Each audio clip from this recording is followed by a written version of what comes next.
Hello, everyone, and welcome to Hillstone Network's presentation on securing banking enterprises. Banking is a universal type of function throughout the globe. All countries have some form of banking system to help govern their economies and their people. As such, many companies have pretty extensive and elaborate regulations governing banking operations. And as part of that, there's regulations to help provide guidelines as to how to secure banking operations as well. In the United States, we have the CISA organization, or the Cybersecurity and Infrastructure Security Agency, which has identified banking and financial services as a critical infrastructure, which means that it has some heightened security protections and governance associated with it that the CISA organization has created.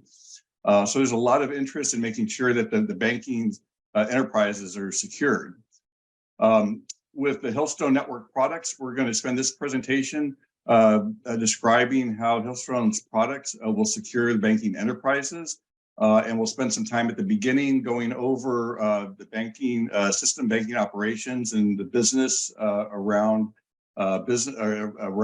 banking. And then at the end, we'll spend some time going over some question and answers that we received. For the agenda for this presentation, we'll start off by talking about the modern banking industry and its drivers. Then we'll spend some time reviewing common cybersecurity attacks and risks for banking. And then we'll turn towards Hillstone's products and solutions. We'll spend some time looking at Hillstone's approach to securing banks. And then we'll look at the specific security solutions that Hillstone provides for banking and the benefits associated with those. And then we'll have some specific case studies where Hillstone Networks has been very successful working with customers to secure banking operations. And then at the end, we'll have some question and answers. We'll start with the modern banking industry and drivers. It would be a little difficult at this point in time to have a conversation on banking, the banking industry, without covering some of the current risks and the concerns that are associated with banking. These are based on kind of global economic concerns that are happening throughout many countries. And banking is making a lot of headlines of late. And there is, a lot of concern about the state and stability of the banking industry, not just in specific countries, but for all countries, since we live in a pretty globalized economy today.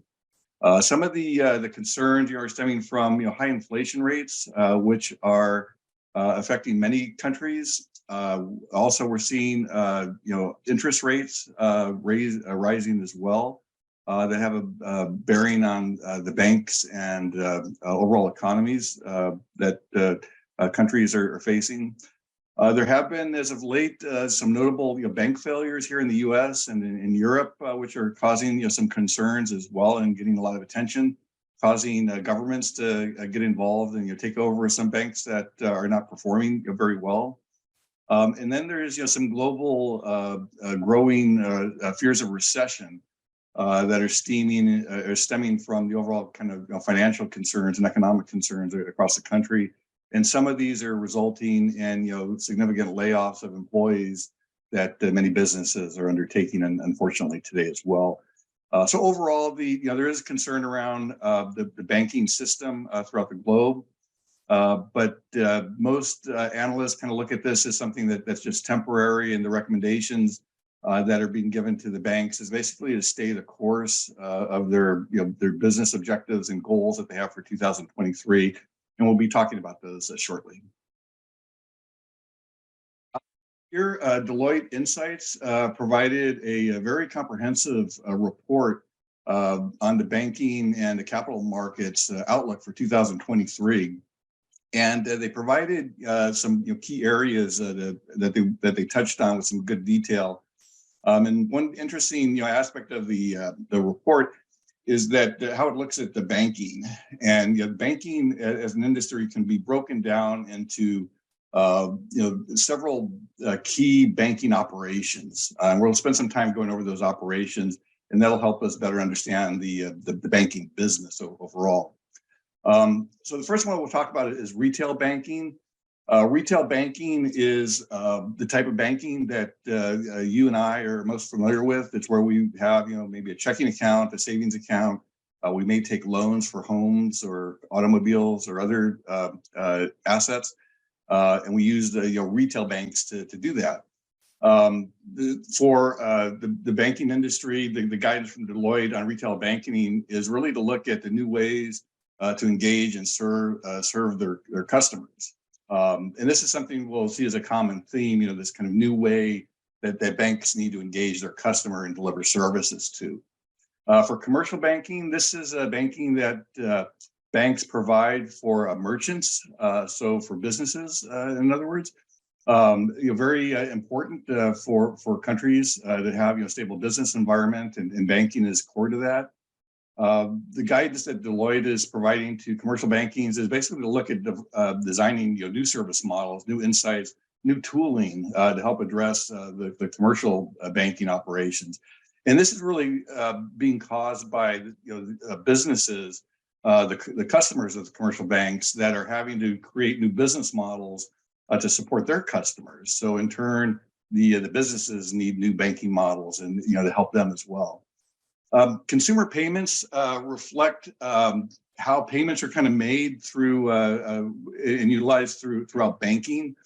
This is a real kind of central and core aspect of banking and what banks provide. Basically paying, making payments or initiating transactions to help with payments. And here, the guidance from Deloitte is really for banks to understand the payments, not just who the type of things that are being purchased or the vendors that are being involved, but really to try and look at other factors that are affecting the purchases, perhaps location, seasonality, demand, variance, things that they could correlate for the banks to identify better ways to create value for their customers. So again, this is this kind of looking at the customers and trying to help them with new activities and new services. Investment banking is relates to really complex types of banking operations where banks end up getting involved. This could be having to do with business mergers and acquisitions, IPOs, new companies that are coming out with new stock offerings, bond issuance, many things that tend to be very large, likely multinational as well. Very complex transactions in the investment banking industry is what provides these types of services. The next one is wealth management. This focuses on individual consumers that have a lot of assets, a lot of capital that they need investment advice with. So they'll look to wealth management banking operations and banking services to help with that.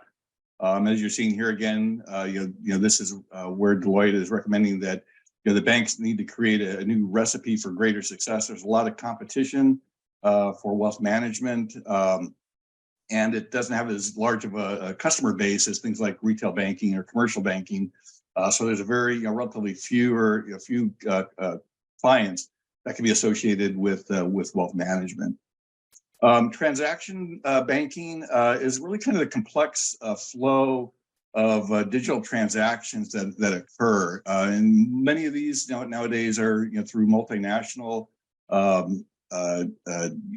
banks, and many involve currency transactions, currency translations that need to take place. So understanding how kind of money kind of flows through these transactions, where it's going, the different types of associated transactions that need to happen is important as well. As as I mentioned, banking is very highly regulated. So with these transactions, there's reporting that needs to be done that could be subject to audits as well. So tracking these banking operations becomes extremely critical. And then the last one is Deloitte refers to this as the market infrastructure. And they see this as a new way to create the differentiated sources of value to their customers. This is a real critical element, and we'll spend some time talking about this.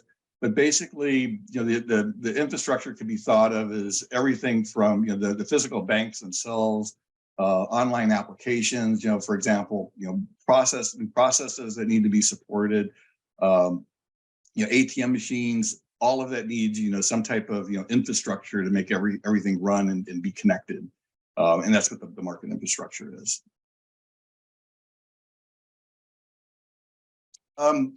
What we'll do is we'll take a little bit different look at those in aspects of banking that we just covered, and really distill them down into three crucial business drivers for banks. So if we look at retail banking and commercial banking, what those are really driving is this notion of a banking presence, meaning that the banks have to be available, have to have a presence for their customers to reach and to contact and interact with. And this presence could be a physical location, or it could be a virtual location. So it could be like a branch office, for example, or it could be an online type of application as well. But banks are moving in this direction pretty aggressively. They're looking at more ways to maintain contact and communication with their customers. So this increased banking presence is a key driver for banks currently. If we look at some of the other elements that were covered by Deloitte, the consumer payments, investment banking, wealth management, these really involve around and center around customer relationships, building and maintaining customer relationships between the banks and those entities, whether they be merchant or consumer, to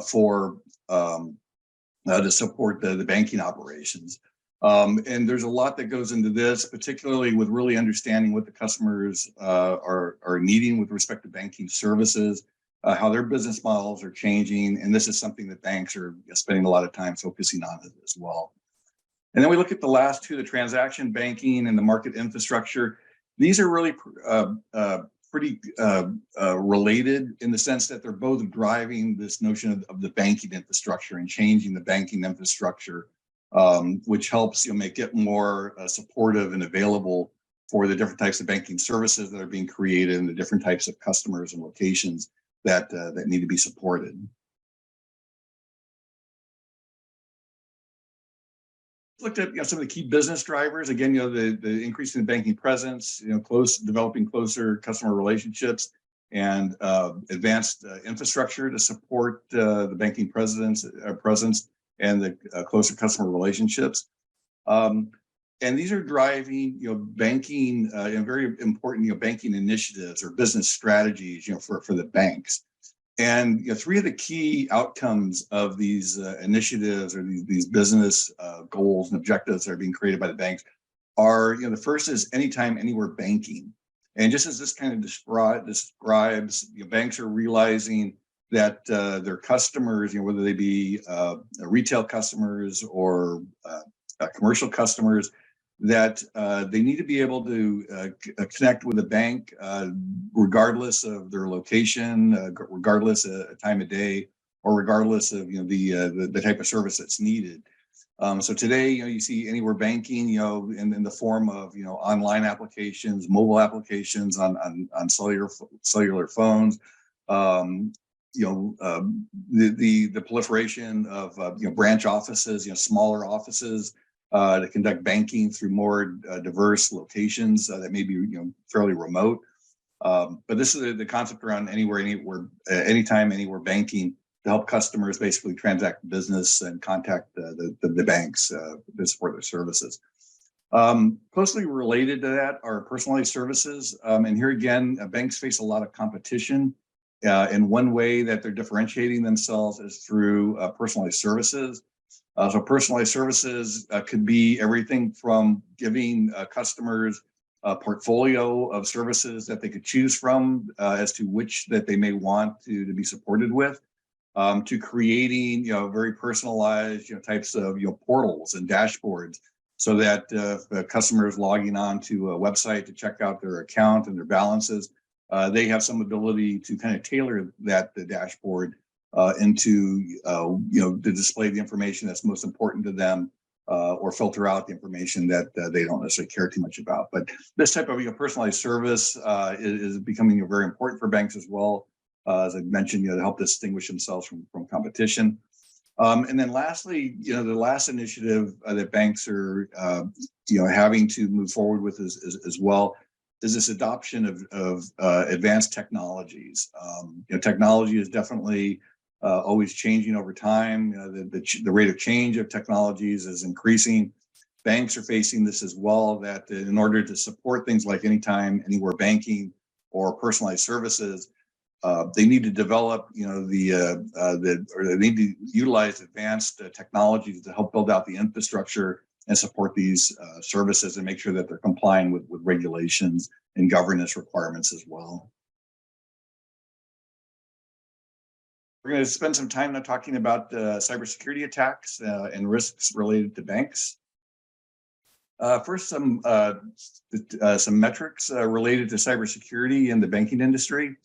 One of the key metrics that is used to look at risk or evaluate risks for industries is the cost of a breach, and this refers to the cost that a business may encounter if there was a successful data breach, meaning that a bad actor or a cyber criminal was able to penetrate the business itself of a bank or another industry, and be able to extract some data or divulge some data that was sensitive in nature that should have been secured. So there's a lot of costs that come into that, if a breach happens. And this could stem from all of the analysis that needs to happen to understand what the type of breach was, to the tooling and the processes needed to basically restore and recover the bank to make sure that whatever caused the breach has been removed from their systems, to legal fees and fines associated with it. We are seeing across many industries now that consumers that have had their information divulged through a data breach are looking to start suing, bring lawsuits against the business that was involved with having that information divulged. So there is a liability here that banks and other industries are facing. As you see, the financial services industry is the second highest cost of a breach compared to healthcare. And for both healthcare and banking, they're somewhat related in the sense that these are very prolific types of industries. They have a lot of different facilities. They have a lot of different touch points that customers and unfortunately bad actors can have some level of access to. And they involve a lot of valuable data and assets that they end up governing, like money in the case of banks. So these are very highly targeted industries by the bad actors, and as you see, they have heightened costs associated with them as well in case there's a data breach. Banks have been over the years, or the recent years, been incorporating more and more cybersecurity controls. So while you see an increase in the cost of a breach, for average cost of a breach from $5.7 million to $5.97 million in 2022, representing about a 4% increase. It's relatively small compared to other industries, but it is still an increase, which just is a reflection of the tenaciousness of the bad actors, looking to breach the banking system. Some other things that we'll look at with respect to metrics for cybersecurity. Akamai did an analysis last year as well, and they looked at a couple different metrics. So one of them was the increase in web application attacks for financial services and other industries as well. But what they found was that in the these web application attacks for financial services grew 257% from 2021 to 2022. And what this reflects is, as I was mentioning, banks are adopting web applications, mobile applications to help maintain and support customers. So these web applications, there's a lot of them. They're available on the internet that could be accessed, and that makes them a good target for bad actors. The other area that Akamai identified was a DDoS attacks or a distributed denial of service attacks. These are attacks that are generally created by a bot or robotic types of malware that is used to infect laptops and computing devices. And then a bad actor can access these devices remotely and use them in a DDoS attack. And what that means is that these laptops and computing devices that the bad actor is controlling can send high volumes of packets, data packets, and requests to financial services applications like web applications or network type entities, and overload them so that they cannot process valid requests. That's the core of what the DDoS attack is. And as you see here, they're increasing as well against the financial services industry.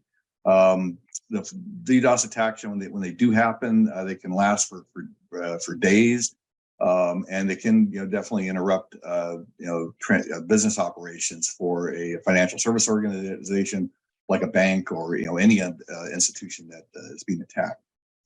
And then Sophos ran some reporting, some analysis on ransomware, looking at it with respect to financial services and other industries.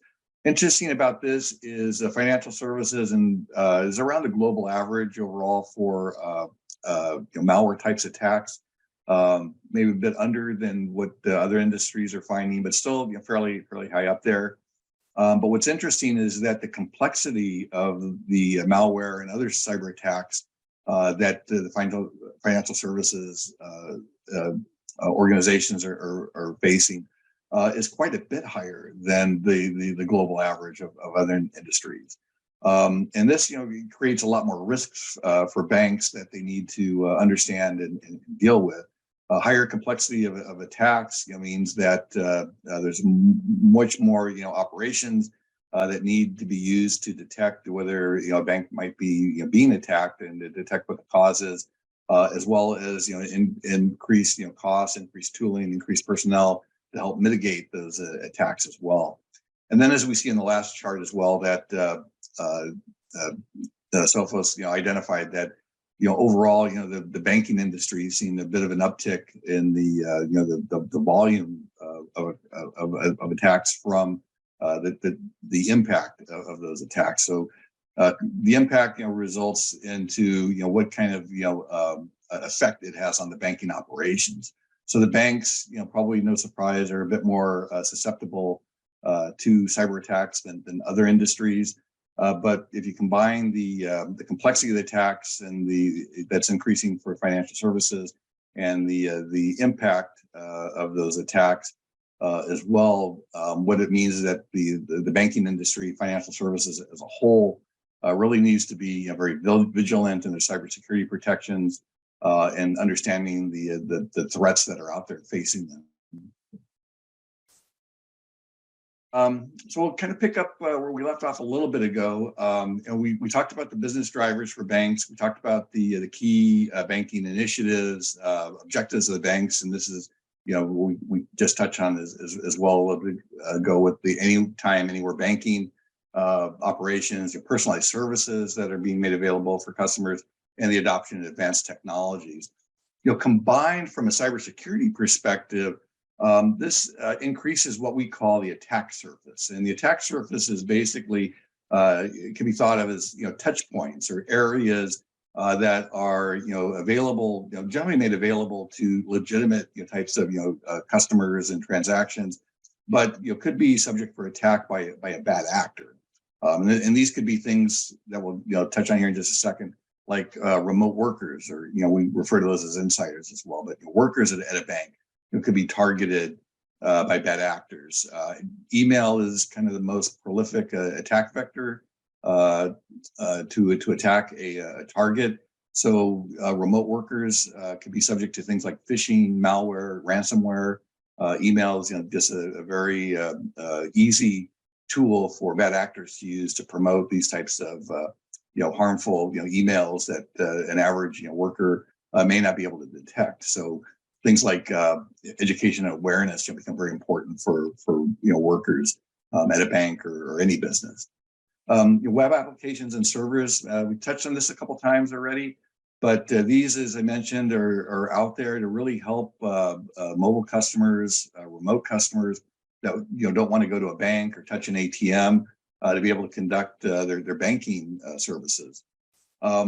These web applications and their back ends, the servers, could be subject to things like injection type attacks, where and cross-site scripting attacks, where bad actors instilling code in the interface itself of the web application. So instead of putting legitimate information in the fields for a web application, the bad actors being very creative, and they may put things like SQL scripts in there to help alter the way that web application works.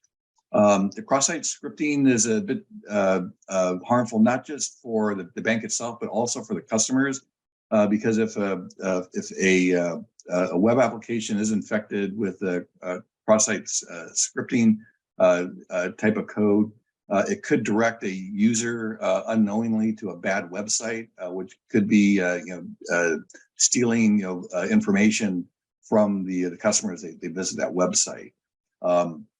So there may be a fraudulent type of front end application that the customer thinks is legitimate, but it's not. So it may be taking their username, their password as an example. So cross-site scripting is a pretty harmful type of attack on web applications. And then DDoS attacks as well tend to be focused heavily on web applications. And then if we look at the cloud environment and the overall infrastructure, these are prime targets as well for bad actors. With the cloud environment, you have the typical physical infrastructure that you might find in a normal data center, but you have a lot of the virtualized infrastructure as well. So with these cloud environments, the banks need to protect both their virtual infrastructure and their physical infrastructure.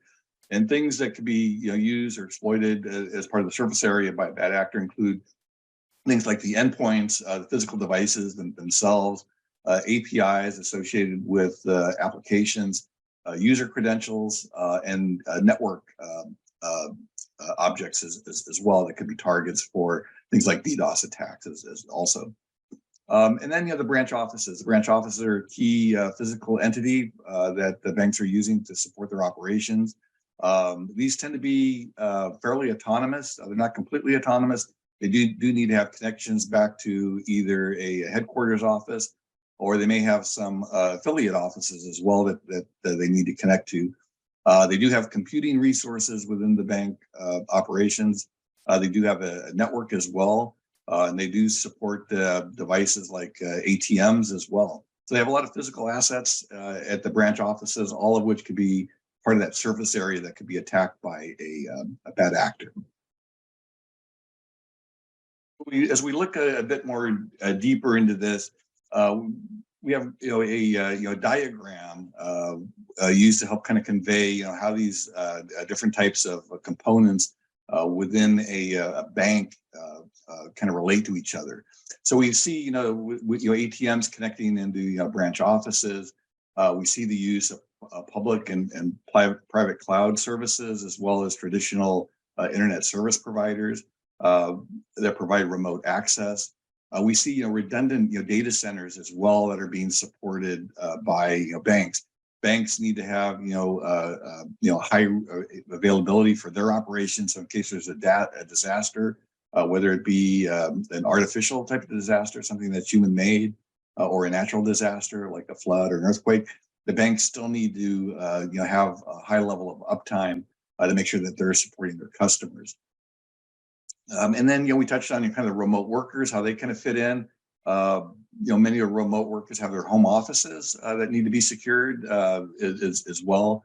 But with the remote officers or the remote bank workers, the banks are finding that not only do being remote help kind of the employees themselves, like many industries are finding it as well, but they also can help support a lot of flexibility into the banking operations. So, for example, you may see a remote investment banker or a wealth management banker that are located in kind of diverse areas, and they'll travel to different branch offices. So on Monday they may be at one location, Tuesday they might be at another branch office, and then throughout the week, so on, they may go to different locations. So it gives them the banks a lot more flexibility to maintain service delivery with their customers.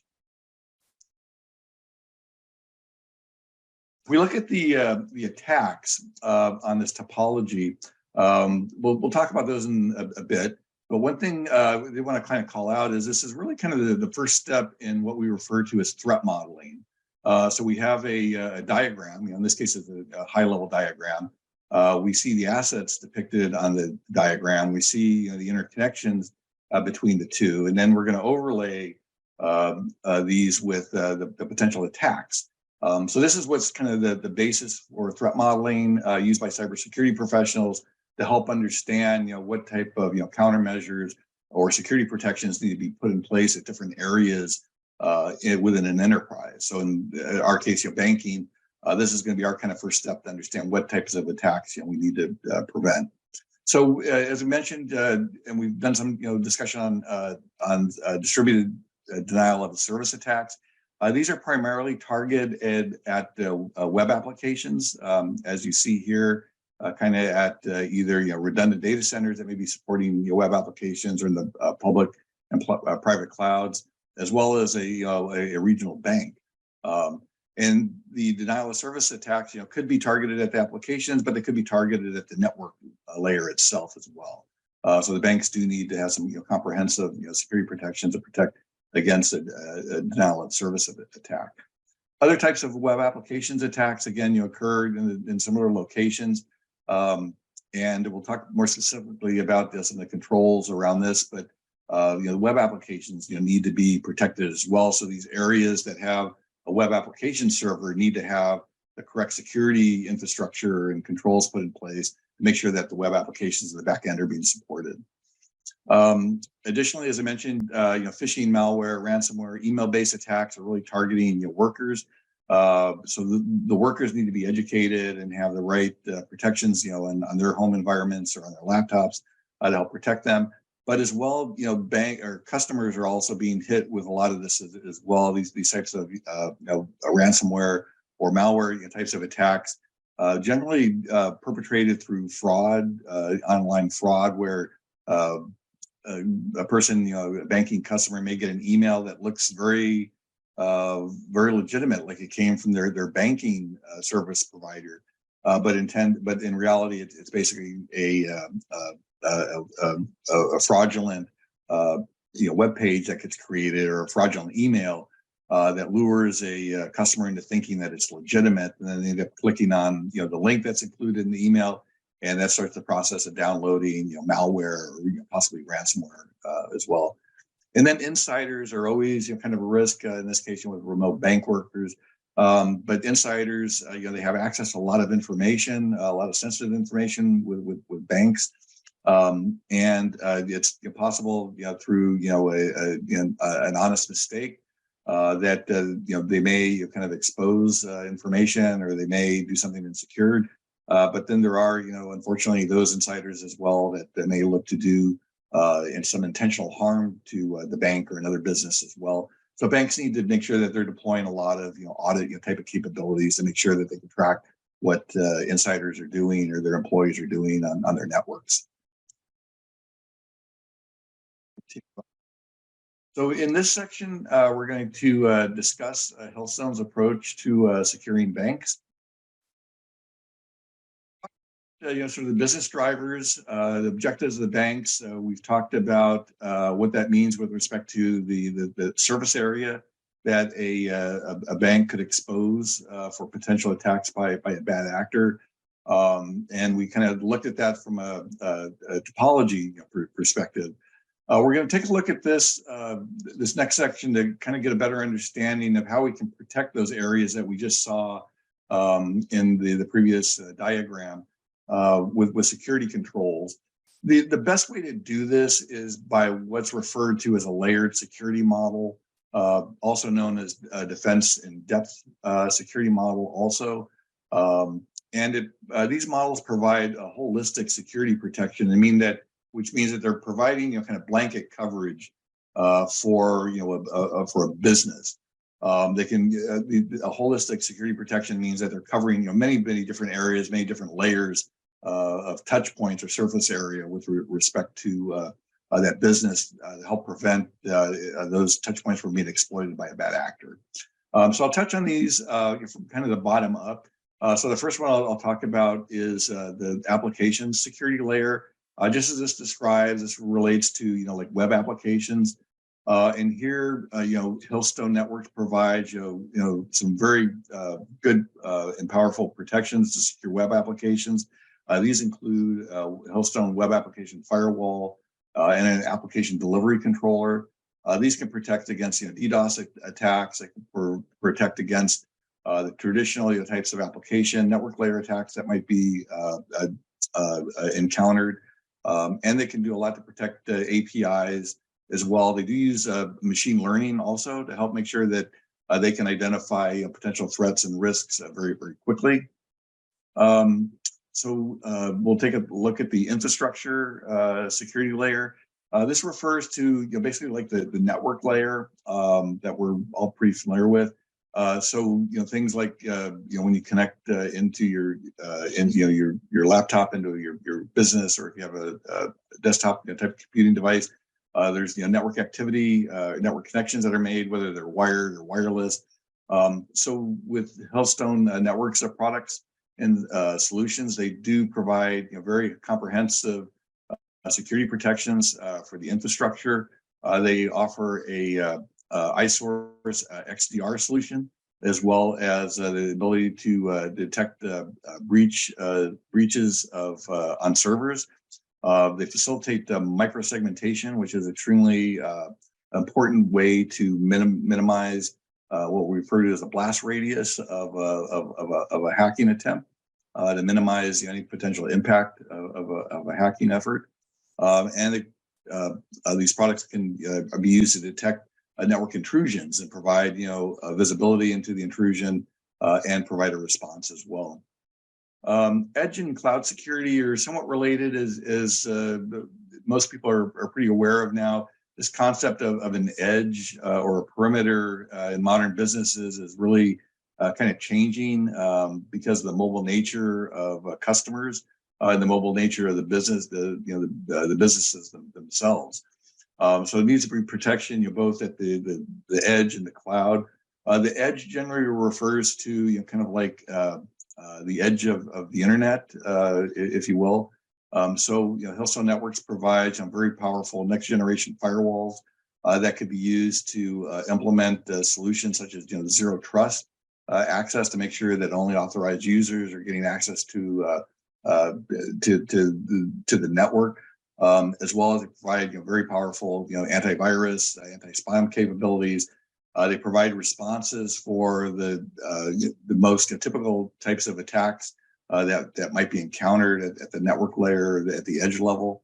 They'll provide protection against botnets that we talked about with DDoS types of attacks, as well as command and control protection to help prevent a bad actor from getting access from any system that may reside within the edge environment. They also provide a protection for SD-WAN capabilities, as well as VPN access for secured access between entities and between their workers and their offices. Cloud security, as I mentioned, real important that security products cover both the physical elements within a cloud, as well as the virtual elements within the cloud.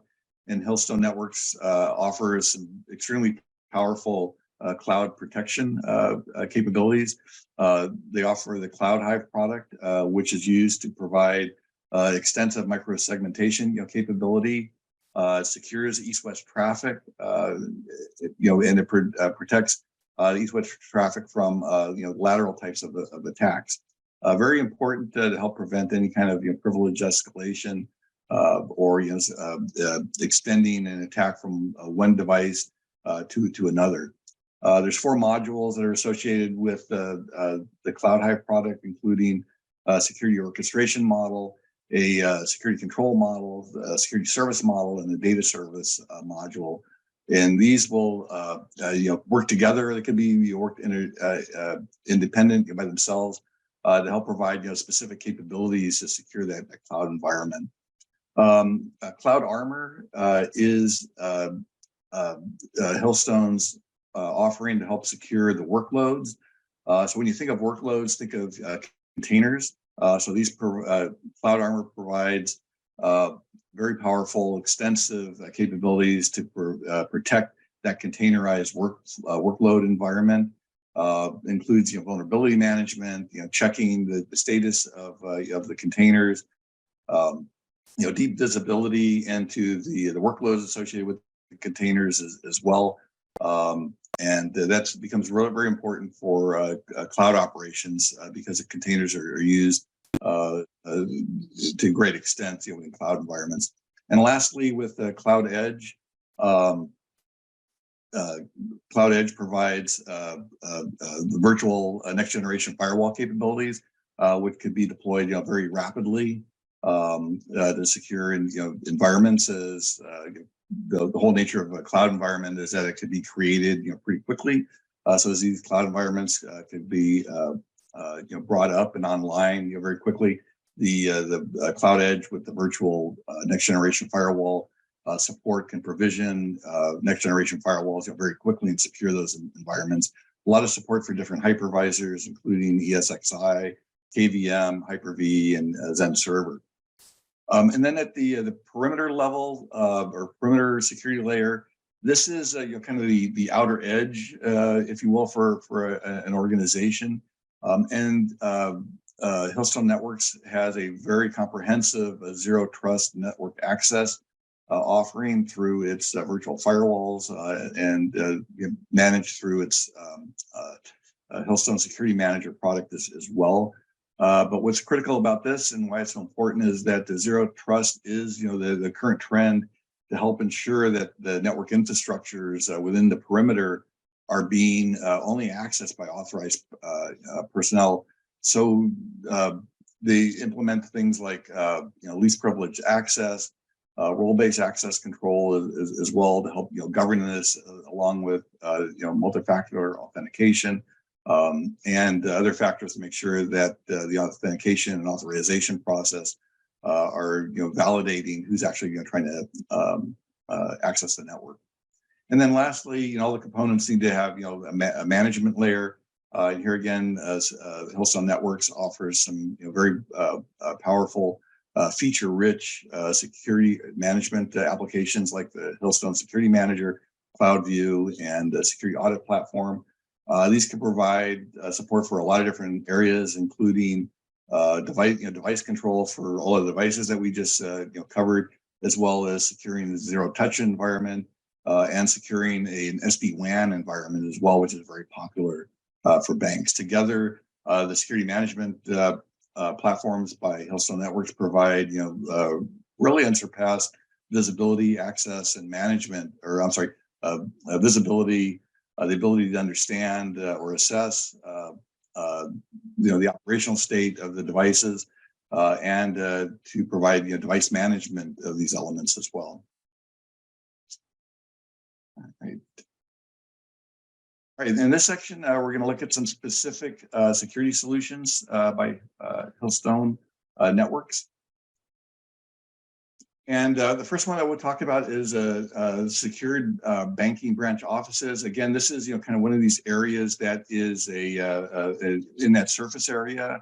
It's the branch office for banks are used widely by national banks, regional banks, and even multinational banks at a level. But the banks, the banking branch offices, do need to be secured. The infrastructure needs to be secured, and everything needs to be managed. So what you see as requirements that Hillstone Networks has gathered from customers that have been engaged in the past is to make sure that all of the network traffic is being secured without sacrificing performance. Very important for critical banking operations.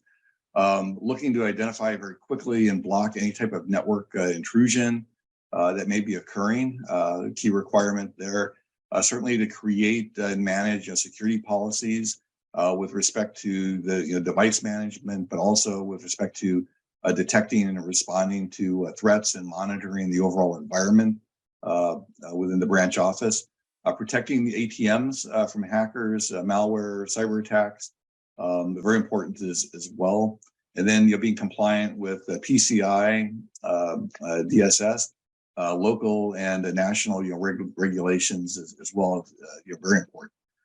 Two key products to be used in securing the banking branch offices are the Hillstone next generation firewalls and the Hillstone Security Manager. We spent some time in the last slide discussing these, but properly implemented by Hillstone professionals.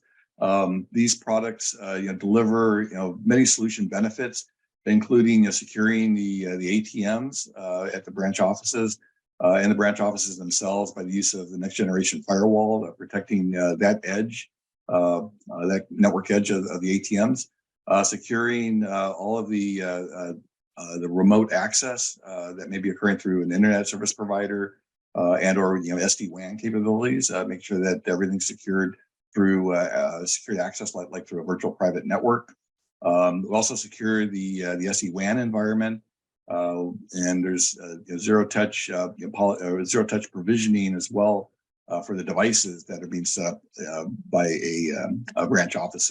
So if a branch office needs to come online very quickly, the Hillstone products can help facilitate that very, very easily. And then advanced threat protection against the known attacks that may be that may impact a bank, as well as making sure that Hillstone products are indeed compliant with PCI and other regulatory requirements also. Securing the banking distributed workforce is extremely important, as the banks do use more and more remote workers now. Quite core to this is training and education. But aside from that, Hillstone Networks does provide some very good products to secure this infrastructure, or the banking distributed workforce, and how they connect into the banks. So things like securing all the access, we kind of talked about that last slide, but securing the access for employees, partners, contractors, maybe affiliates as well that may need to access resources becomes really important. Establishing the conditions and criteria to evaluate and validate compliance requirements. So making sure that all these connections are secured within regulatory compliances. And then making sure that the bank itself has strong remote access policies that could be enforced through like zero touch network access for authorized users, and preventing unauthorized users from accessing any type of network resource. The key products here again, the next generation firewalls by Hillstone and Hillstone Security Manager. These are the key ones.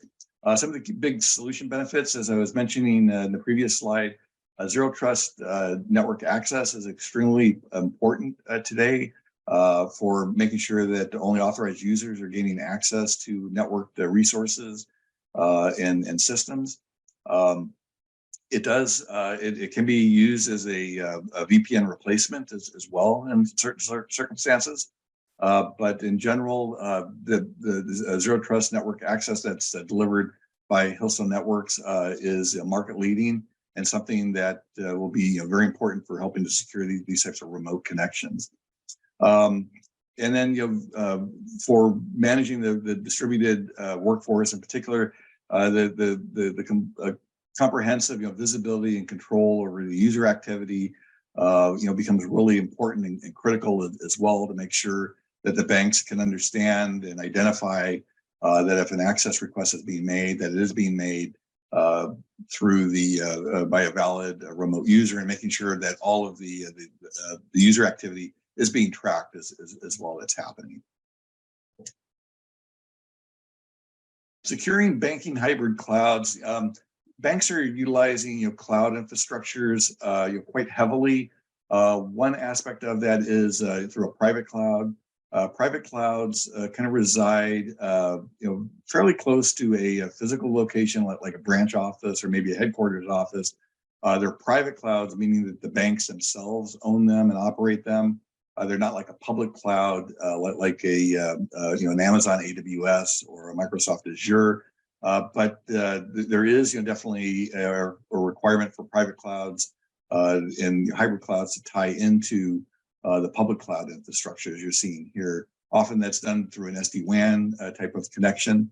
But the private clouds, are very useful for banks because it becomes a very simplified way for them to maintain local control policies that may be relevant for just a regional bank or a branch office, without having to send transmissions all the way back to a headquarters office that may be far away. They can maintain their own operations through their private cloud, and this helps the branch offices become more autonomous. Banking requirements, as you would expect, to secure the physical and virtual elements within the hybrid clouds, as well as the private clouds for the banks as well. Securing all the traffic connections as well without any performance increase. Minimizing risk is always extremely important. Making sure that we can identify, we monitor the environment, and we can make sure that if there are any types of intrusions that are detected or identified, we can detect those, validate them very easily, and create a response very, very quickly. And then you have effective management tools to make sure that network operators, security operations teams are very aware of what's happening on the network, identifying any suspicious activity, and then formulating responses as needed. The key products involved with securing the hybrid clouds, we talked about all of these, but the next generation firewalls become instrumental in protecting the hybrid cloud environments, as well as Cloud Hive. We talked about that for microsegmentation. Cloud Armor we talked about for securing the containers and the virtualized workload systems. And then protecting the cloud edge environment with the virtual firewalls. Benefits, that there's just unprecedented visibility and protection that's delivered by Hillstone products to really understand and visualize, the virtualized environment as well as the physical environment. Create microsegmentation to help decrease that blast radius in case there is any type of attack or potential breach that occurs, to make sure it's isolated to very small areas, and also provide intelligence to understand any type of threat that may be occurring in the virtual environment. These products do use, as I mentioned before, machine learning capabilities.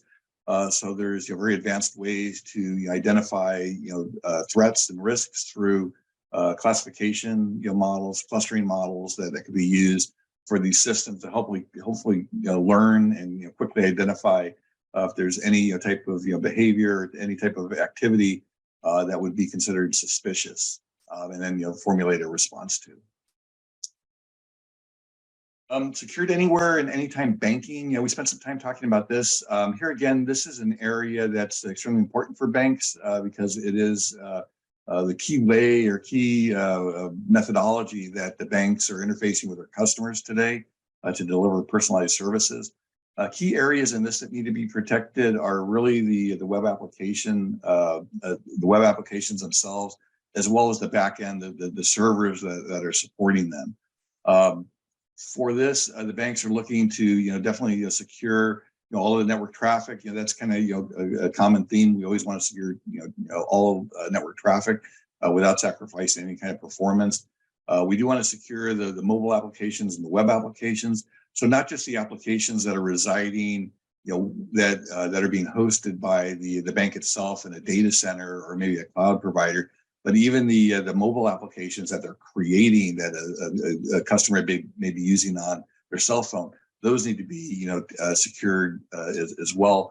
Key to securing these is good secured software development lifecycle processes with a lot of testing.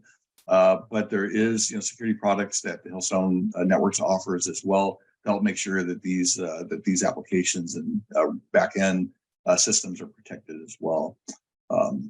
The key products here, touched on these in the previous slide with the web application, firewall or WAF, the next generation data center firewalls as well, and the application delivery controller to help make sure that application communications are being supported based on requests by users. Key benefits on this, maybe the biggest benefit is that Hillstone Networks products will protect against the OWASP top 10 list of application risks. OWASP is an organization called Open Web Application Security Project. They have a top 10 list of risks associated with web-based applications. These are primarily for the developers of software, but if there's a developer of software that maybe doesn't develop software in a secured fashion, this is where this kind of layered approach comes in very helpful through like a WAF and the application delivery controller to make sure that the banking applications are secured through Hillstone's products. And then there's load balancing associated as well that comes into play with the web applications with the application delivery controller, and then simplified operations as well through automatic website asset discovery, which is a significant help to improve efficiencies overall. And the last solution that we'll talk about a bit here is secured banking redundant data centers. As I mentioned, redundancy is very big for banks, not just in the sense of disaster recovery, that there's a failover site, but the redundant data centers is a rather new kind of approach to redundancy or resiliency to make sure that you get heightened performance and service delivery by having redundant systems. So for banks, what we're seeing through the redundancy in their requirements is they want increased uptime. They want to have all the components secured that are in these the redundant modes. And then in case there is a failover and the security operations need to be transferred from one network or one next generation firewall to the backup next generation firewall. All of that's done very quickly, very seamlessly with all the data and security policies transferred in real time. So here the key products that we're seeing are the Hillstone data center security next generation firewalls, as well as the security manager. Within the data center next generation firewalls is a twin mode capability, which enables this redundant operation, which basically supports this whole process of identifying if a transfer to the backup systems need to happen, and that it's done very, very quickly with all the data being transferred, all the policies being transferred in real time, making the operations for banks to be secured in a 24/7/30, 365 days per year of business continuity. So complete continuity for the business operations, as well as making this highly efficient as well. That covers our solutions, and we'll touch on some case studies very quickly. So Hillstone Networks does have a history of securing banking enterprises. So we'll just touch on 3 of these fairly quickly.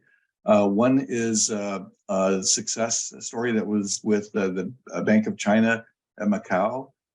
Here, the key requirement that the Bank of Macau had was to make sure that they had a disaster recovery operation that could fail over very, very quickly without service interruption.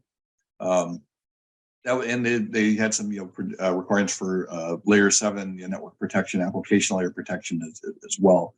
So key to their solution was the next generation firewalls that we've been talking about by Hillstone Networks, as well as this twin mode functionality, which can help detect faults and help initiate the transfer of policies, security information from the primary active next generation firewall to the backup system.